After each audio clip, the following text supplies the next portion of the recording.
Yo guys, what is up? Max in our Last Epoch video, and today we're going to be going over my guide on just some things that I wish I knew to progress faster in Last Epoch. With the new update, they've added a lot of new ways to progress quickly and ways to power level your character, get the loot you're looking for, get through timelines, push corruption, get better gear, and so much more. I've had people come in to stream that have been like, I've played this game for 1,300 hours, and I did not know that.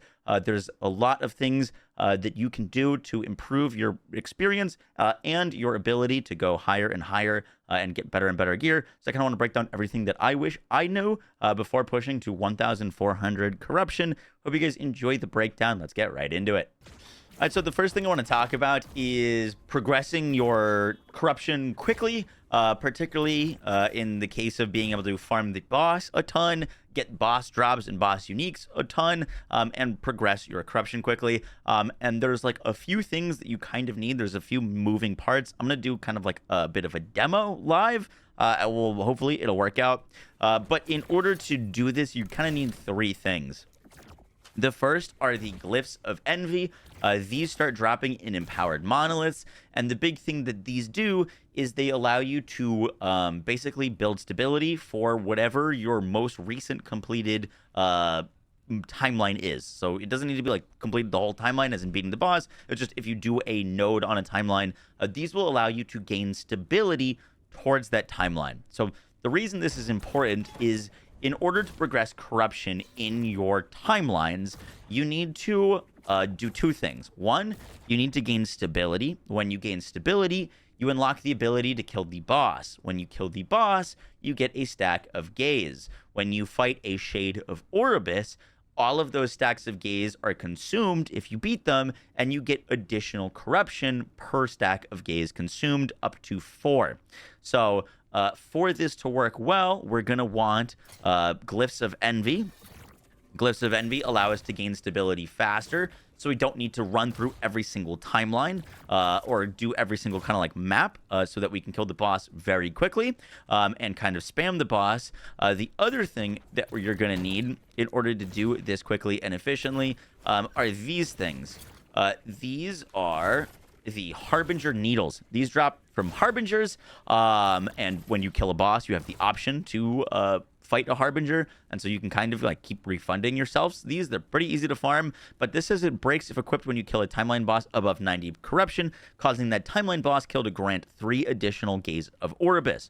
Remember how I said that you can only benefit from 4 stacks of gaze at a time is the max. And so this, whenever we kill a boss, we're going to get the credit for basically killing 4 bosses. So this is going to allow you to get stacks of gaze more quickly. Your Glyphs of Envy are going to allow us to gain corruption or stability more quickly and stacks of gaze more quickly. And then the last thing that you're going to want, and the thing that ties it all together for pushing your corruption, is that you need to kill a Shade of Oribus. Now, the Shades of Oribus spawn, as you can see, we do not have any shades on our current timeline. They spawn as you push out your timeline, and the further that you go, the more often that they are to basically pop up. So if you push a timeline through a ton and we get all the way out here, you'll basically get to a point where you can't go any further, and you'll basically be encompassed by Shades of Oribuses, and that's where you have to fight them, and then you get the corruption increases. However, if we're just killing the boss and we're killing the boss over and over again, we're not going to be doing any of our maps, and so we're not going to be pushing out, and that means we're going to see less Shades of Oribus. So how do you see Shades of Oribus basically without progressing your timeline outwards? And one of the ways that I've found that's super valuable is through the Weaver tree. So in our Weaver tree, there's 2 nodes called Loom Riches and Woven Riches. And the echo, well, there's 2 things you want to put, but the echo that's most important is the Confluence of Oblivion. This reads that you defeat a Shade of Oribus of each type to reset this timeline's web of echoes and gain corruption based on the highest corruption reached in any timeline by any character with access to the same stash as this one. So basically, by putting this in our Weaver tree, anytime that we spawn a new Echo Web, we have a chance to spawn a Confluence of Oblivion, which allows us to defeat multiple Shades of Oribus to give us corruption. This is important because this does not rely on how far out we are from the center. So for example, right now, I don't have one on my map. We're going to go do this node and see if one pops up. I kind of wanted to show you one without any. But when it says, like, when a new echo is generated, this isn't the entire timeline resetting. It's just whenever you push to a new node. So if I go complete this, there's going to be nodes generated past this one and past this one. And now we'll always have a chance for a Shade of Orbis to spawn, which is going to allow us to, fight the Shade of Orbis without actually having to progress far outside of the timeline. The other thing that you can do is you can just go do a cemetery and literally place that echo. But I've had really great success with not actually having to do these cemeteries for this specifically, and just having them spawn basically whenever I'm doing the echo. So let's go do this one where there's none, and then we'll come back and see if we get a like a shade to spawn. By the way, it also seems like those shades are more likely to spawn if we have more stacks of gaze. So before we go do this node, we're going to use our Glyph of Envy. Glyph of Envy will give us stability to our timeline. So this says Siphon stability to the Age of Winter. That is the timeline that we're in, just making sure. And then when we do this, right now I can't go fight this boss. I Glyph of Envy this, which will give me stability.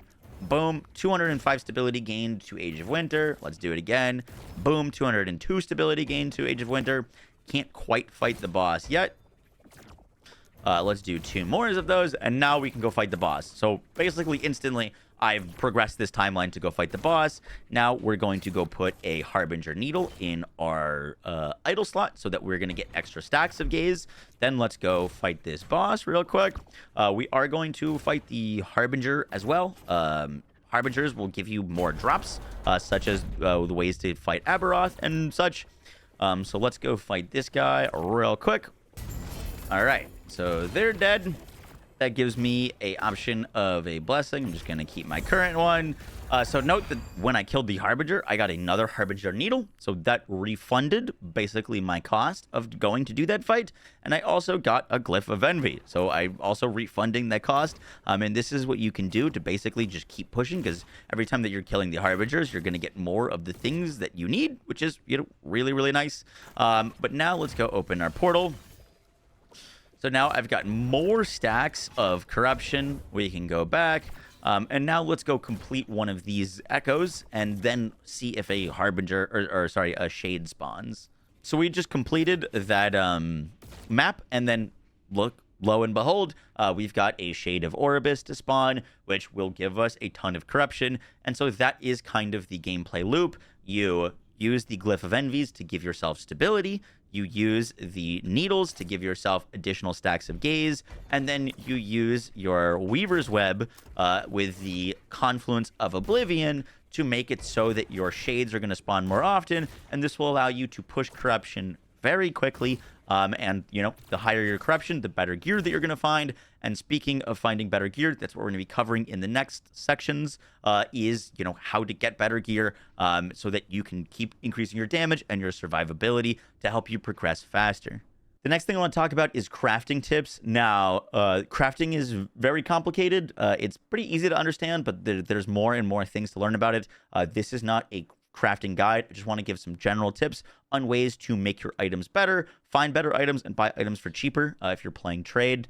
And the first has to do with the Rune of Havoc. Now, it is very common once you're in high corruptions or even in lower corruptions to find exalted items. However, a lot of the times, the exalted is not on the thing that you want. However, you might find something that has something you do want, but it's exalted on something else. And that's where the Rune of Havoc can come in. Now, just as an example, let's say I find this Sentinel Relic that's got crit multiplier, which I love, and I'm playing a hammer throw build, but I only get +1 to hammer throw, but I have a tier 7 on this thing. And what the Rune of Havoc will do will shuffle the tiers of non-sealed affixes on an exalted item with 4 non-sealed affixes. So basically, what I can do with this is I can chance the ability for this tier 7 crit multiplier to transfer to hammer throw, which then would make this very, very valuable. You could do this with any ability, anything. And so one of the things to keep an eye out for is tier 7s, because tier 7s are very, very valuable, but it doesn't always need to be a tier 7 on the thing that you want, because it's very rare to find tier 7 gears on things that are like plus to skills. So this might not work. Once again, always a chance. But let's say we upgrade this. Now we hit tier 1 on hammer throw. We got tier 7 health. Let's throw it again. We're back at tier 1 for hammer throw, or tier 4 for hammer throw. Try again. Still T7 on the health. Now we've gotten T5 of hammer throw. We've gotten +1. And unfortunately, we didn't hit. So didn't work. Not the greatest example, but that is something that you can do if you're looking for something like tier 7 attack speed or tier 7 of a skill. You can find an item, and with the way that at 1 LP works is you just need to get, a lot of the times, if you're using a unique, you just need to get one really good affix. And so if you find something that has something you want and a T7 in the wrong place, you can do that as a way to find items that are great for you. The other item that you can use for crafting that's also really nice is the Rune of Refinement. This re-rolls the values of all affixes on an item within their tiers. There are some tiers that have very wide roll ranges that people really care about that are going to be great for your build, but also will increase the value of an item. Or you could buy an item for cheaper and do this. A lot of the things that I've been doing is, like, for example, my helmet has T7 max rolled increased health. And I bought this, the helmet that I slammed into this, with just 21% health, because a 26% health roll was like 1,000,000 gold more. But with this, the Rune of Refinement, I can just buy a really low roll of a T7 and then upgrade it, and hopefully I go up. So, for example, this is a 105 crit multiplier. Crit multiplier goes all the way up to 128, so I can use this Rune of Refinement, and now I've gotten 116. I could stop there. We could keep going. This is something that, makes more sense to do when you're looking to slam into 1 LP. Now we've got 124 crit multiplier. This could now sell a lot more than it would at 105 crit, because it's way higher. We're only 4% off the max on a T6. And so now this makes for a much better slam into something like, if this is a two-handed sword, but slamming into like a one-handed for our build for like crit multiplier, for example. So those are two things that you can do to find better items, make better items, and get better slams on your pieces of gear, because when you're slamming in, you now get exactly the one tier. So when you're slamming, you're going to want to try to put the highest tier possible onto your pieces of gear. And a lot of times those max rolls can be very, very expensive. Guys, that's going to do it for the video. I hope you enjoyed. I originally had a full section for legendary potential and how to farm it on your items and like what it is and how to get more of it. But this video is already getting pretty long, and so I'm just going to do like a part 2 that is specifically about legendary potential. But if you enjoyed the video, if you found it informative, if you found it helpful, I do appreciate hitting a like, comment, and maybe even subscribing. I'll catch you on the next one, guys. Take care. Peace.